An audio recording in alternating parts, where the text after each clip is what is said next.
The war of words continues. The Congress leader now has sparked yet another fresh debate in the controversy. Charan Singh Sapra has claimed that Sonia Gandhi had apologized for the Sikh riots in the Golden Temple and asked if the Prime Minister, the current Prime Minister, Narendra Modi, would apologize in Jama Masjid for the 2002 riots. Now, Charan Singh Sapra now clearly putting the question to the BJP and the Prime Minister, my riot versus your riot, is that really the path we want to go down in our polity? Haman joins us now with more on this. Haman, clearly the Congress party choosing to involve the 2002 riots there as well. Sapra claiming that the Congress chief had apologized for the anti-Sikh riots in '84 at the Golden Temple. Will the Prime Minister attempt to do the same with the Muslims in 2002?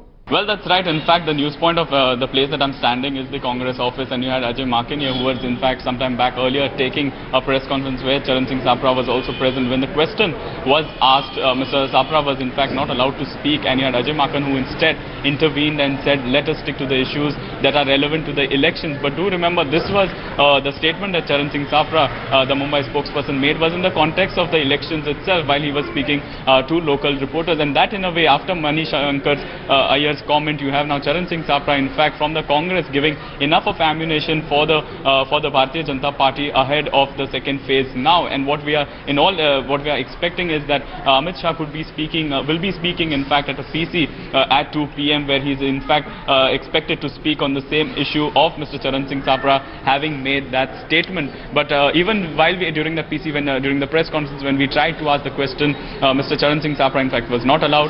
Ajay Maken took over and he said, let us stick to the issues of the Gujarat elections and about Vikas, the golden word that both the parties, the Congress as well as the BJP, have been using this elections, and not a word coming in from Mr. Charan Singh Sapra, who we tried to get in touch, but he has decided to keep his phone switched off, Madhav. All right, there you go. Charan Singh Sapra not allowed by his own party to rig that. Haman, the fact, as you mentioned right now, is that this election started off with talk of Vikas, of development, and the issues really were supposed to be of that. But lately, Haman, there's been a lot of to and fro in terms of personal attacks, in terms of controversies being raked, in terms of controversial statements being made in a sensitive election like Gujarat. And Charan Singh Sapra's own party wants to stay on development and Vikas issues, but we have leaders like Manish Shankar Iyer, now today Sapra, who want to go a different path there. So clearly the Congress party is also not very sure whether to keep it on Vikas or try and attack the Prime Minister's image or the Prime Minister's past. Well, that's right. You know, in fact, the Congress seems like a divided as well as a confused lot. In fact, you had Rahul Gandhi today, in fact, earlier speaking and saying that let us not resort to political name-calling, any kind of personal remarks being made against the Prime Minister or his office. That was the statement coming in from the Congress's Rahul Gandhi, in fact, a few hours earlier. But then you have Charan Singh Sapra. On one hand, you have the Congress led by Rahul Gandhi's team, who has been talking about Vikas development model, and they've been taking on the Prime Minister on various issues like GST and demonetization. And on the other hand, you have someone like Manish Shankar Iyer, who made that niche remark, followed by Mr.